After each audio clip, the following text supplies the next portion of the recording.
Halo Sobat Arsimbo, kembali lagi di On Arsimbo, obrolan di teras Arsimbo. Kenalin, kita dari mahasiswa asistensi mengajar Universitas Negeri Malang. Bersama saya Agung Kurniawan, hari ini saya juga ditemani oleh dua rekan saya. Halo, saya Ika Dwi Purnamasari dan saya Titania Adela. Nah, di episode kali ini kita akan sharing-sharing nih sama Sobat Arsimbo tentang buku yang menurut kita tuh cocok banget buat Sobat Arsimbo. Buku apa sih yang mau kita bahas di episode kali ini? Nah, hari ini kita akan membahas buku Latihan Soal Mata Pujiwa karya Jerome Pauline Sijabat. Kira-kira ada alasan nggak kenapa kok kita mau bahas buku itu di episode kali ini? Buku ini dipilih karena menceritakan perjalanan hidup seorang Jerome Pauline dari mulai kecil sampai saat ini bisa berkuliah di Jepang dan menjadi YouTuber. Buku ini juga dilengkapi berbagai latihan soal yang bukan hanya memberikan kita gambaran mengenai bagaimana cara mengerjakan soal matematika, tetapi juga dibumbui makna di balik jawaban dari penyelesaian soal yang sama, tetapi dengan cara yang berbeda. Nah, untuk menambah ketertarikan Sobat Arsimbo, buku ini juga dilengkapi dengan quotes yang disebut rumus Jerome yang memberikan motivasi-motivasi kecil bagi pembaca. Oh ya, terus kenapa sih buku ini tuh dianggap cocok buat sobat-sobat Arsimbo yang kita tahu tuh sebagian besar berasal dari kalangan siswa SMP? Oke, jadi buku ini cocok banget untuk sobat Arsimbo yang sekarang masih SMP karena dalam buku ini juga dijelaskan perjuangan Jerome saat SMP mulai dari mengikuti kegiatan akademik seperti paduan suara, kegiatan olahraga, bermain musik sampai kegiatan akademik seperti olimpiade, dan giginya Jerome merencanakan masa depannya sejak dia duduk di bangku SMP. Cocok banget loh untuk sobat Arsimbo yang juga ingin mulai merancang keinginannya di masa depan. Wah, bagian awalnya udah menarik aja nih Sobat Arsimbo. Bagi kalian pastinya udah mulai penasaran nih sama isi bukunya. Buat Sobat Arsimbo yang udah penasaran nih, mari kita ulas lebih dalam. Mungkin kita bisa mulai dari hal-hal menarik apa aja sih yang bisa kita temui ketika kita membaca buku ini? Nah, seperti kebanyakan buku pada umumnya, buku ini diawali dengan bagian kata pengantar dari penulis. Uniknya, kata pengantar yang sering kali kita skip pada buku ini membuat kalian antusias untuk membacanya. Di awal-awal, bahkan Jerome membuka dengan pertanyaan yang sering kita tanyakan, yaitu untuk apa kita mempelajari PPKN, fisika, bahasa Indonesia, dan ilmu-ilmu lainnya. Nah, cara Jerome untuk menjawab pertanyaan-pertanyaan itu juga sangat menarik loh Sobat Arsimbo, karena dirangkai dalam untaian puisi yang sangat bagus sehingga membuat pembaca seakan-akan tidak sedang berada dalam obrolan yang memperdebatkan pertanyaan-pertanyaan itu tadi. Wah Sobat Arsimbo, awalan bukunya aja udah menarik nih. Gimana sama halaman-halaman berikutnya ya? Kira-kira hal-hal menarik itu bisa kita temui nggak sampai akhir halaman bukunya? Nah, bisa dong pastinya, karena di bagian kata pengantar ditutup dengan ucapan terima kasih dari Jerome kepada pelajaran bahasa Indonesia. Karena dengan pelajaran tersebut, Jerome bisa merangkai puisi-puisi yang ada di buku, bahkan melanjutkan penulisan bukunya sampai akhir. Oke, bagian awalnya udah kita bahas nih. Sekarang kita mau beranjak ke bagian inti atau isi bukunya. Kira-kira hal menarik apa sih yang bisa kita temui di bagian inti atau isi dari buku Latihan Soal Mata Pujiwa ini?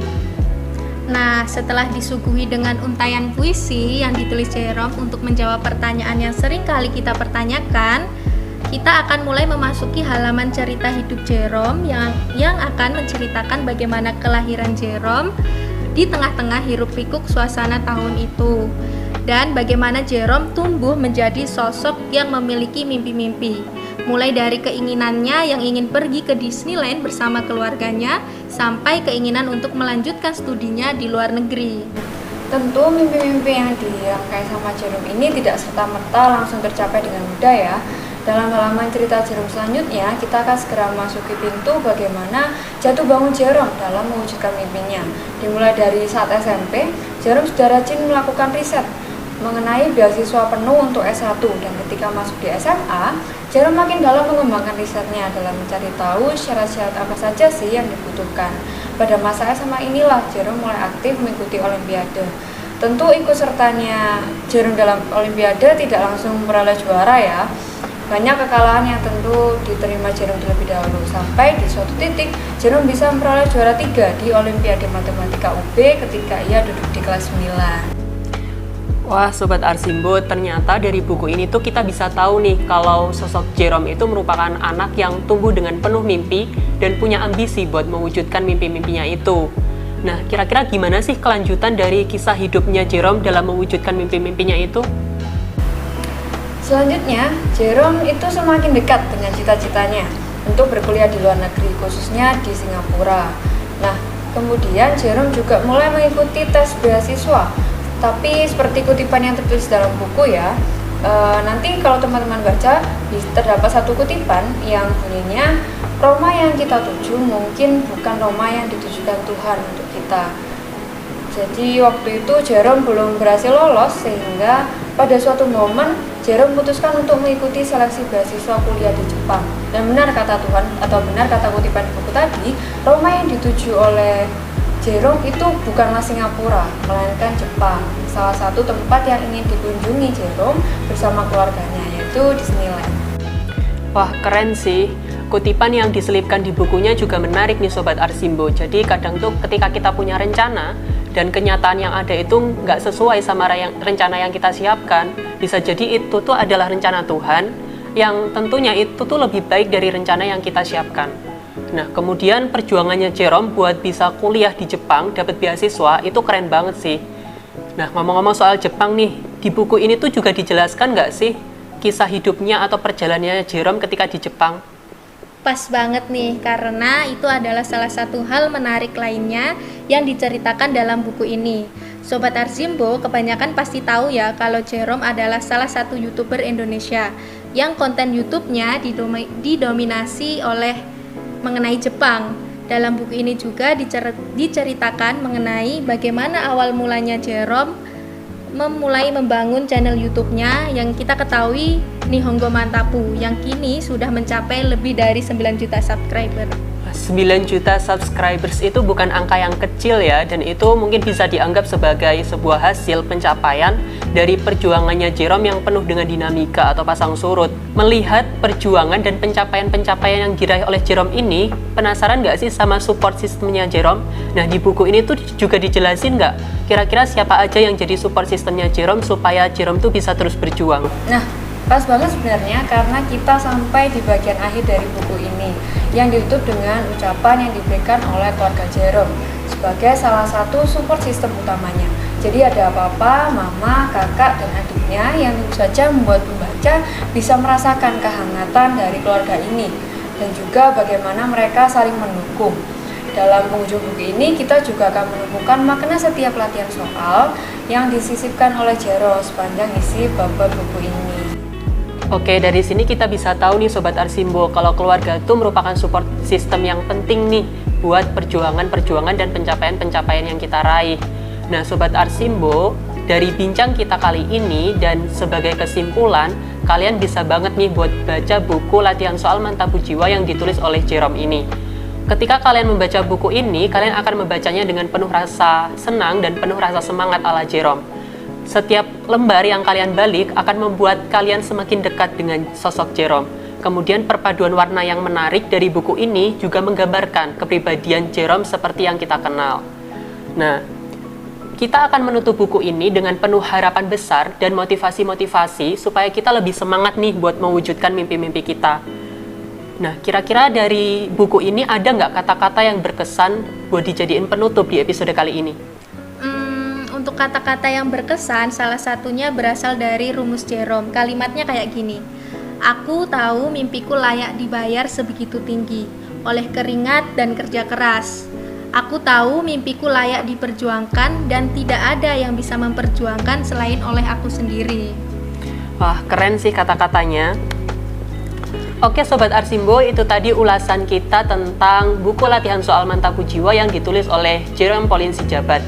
Nah, semoga informasi yang kita sampaikan tadi bisa memberikan gambaran nih buat Sobat Arsimbo supaya lebih semangat buat membaca buku, dan tentunya buku ini bisa banget loh kalian baca. Mungkin dari kalian ada nggak kata-kata yang pengen disampaikan buat Sobat-Sobat Arsimbo di luar sana? Mungkin dari ulasan hari ini kita berharap semoga bisa jadi rekomendasi ya untuk Sobat Arsimbo yang masih bingung. Misalnya kan mau membaca buku tapi nggak tahu bukunya apa, atau masih ragu nih menentukan apakah buku latihan soal mata jiwa ini worth it dibaca atau enggak. Selain itu, alasan kenapa kita menganjurkan Sobat Arsimbo untuk membaca, karena membaca buku merupakan salah satu cara untuk melihat dunia dengan banyak kacamata. Layaknya pertemuan dengan seseorang, pertemuan kita dengan sebuah buku merupakan takdir yang mengantarkan kita pada dunia yang baru. Ada juga nih penggalan yang pernah diungkapkan oleh I Gusti Ngurah Rai, yaitu kami sanggup dan berjanji bertempur terus sampai cita-cita bisa tercapai. Dari quotes tersebut kita bisa menemukan hal yang serupa antara I Gusti Ngurah Rai dan Jerome Pauline, yaitu keduanya sama-sama pemuda yang berjuang demi mimpi-mimpi mereka. Wah, menarik banget nih Sobat Arsimbo kata-katanya tadi ya. Nah, jadi dengan membaca buku, kita itu selain bisa menambah wawasan, perspektif kita itu bisa jadi lebih terbuka. Kemudian tadi disinggung juga antara I Gusti Ngurah Rai dan Jerome Pauline ini kayak ada kesamaan ya, yaitu sama-sama berjuang buat mewujudkan mimpi mereka. Mungkin perbedaannya kalau I Gusti Ngurah Rai itu lebih ke berjuang untuk menggapai mimpi kemerdekaan, sedangkan Jerome ini lebih berjuang untuk mewujudkan mimpinya dalam konteks pendidikan di era sekarang. Atau bisa juga dibilang kalau Jerome ini meneruskan perjuangan I Gusti Ngurah Rai atau para pahlawan dengan mengisi kemerdekaan melalui sebuah prestasi nih Sobat Arsimbo. Nah, betul banget. Kalau boleh menambahkan, ada quotes menarik lagi nih dari seorang pahlawan yang menurut saya juga relate loh sama perbincangan kita hari ini. Walter Manginsidi pernah berkata bahwa raga boleh mati tapi perjuangan jalan terus. Jadi meskipun pahlawan yang kita kutip sekarang sudah meninggal, bukan berarti perjuangannya terhenti juga, melainkan bisa diteruskan oleh pemuda-pemuda di generasi sekarang, seperti Jerome yang sudah kita bahas hari ini, dan termasuk semua kita. Setuju tuh, sudah menjadi tugas kita bersama untuk meneruskan perjuangan para pahlawan yang dulu mengusahakan kemerdekaan dengan perjuangan kita sekarang sesuai dengan potensi dan peran kita masing-masing. Ya, bener banget tuh Sobat Arsimbo. Nah, oke, tepuk tangan dulu dong. Oke Sobat Arsimbo, sekian dulu episode On Arsimbo kali ini. Mohon maaf kalau masih ada kekurangan dan kesalahan. Dan jangan lupa Sobat-Sobat Arsimbo buat like, komen, buku apa yang pernah kalian baca dan menurut kalian berkesan. Jangan lupa juga buat subscribe channelnya dan share ke teman-teman kalian. Oh ya Sobat Arsimbo, karena kita dalam bulan Ramadan nih, kita juga mau mengucapkan Marhaban ya Ramadan, selamat menunaikan ibadah puasa ke 1443 Hijriah. On Arsimbo, obrolan di teras Arsimbo. SMP Lab UM, jaya, jaya, jaya, luar biasa. Dadah!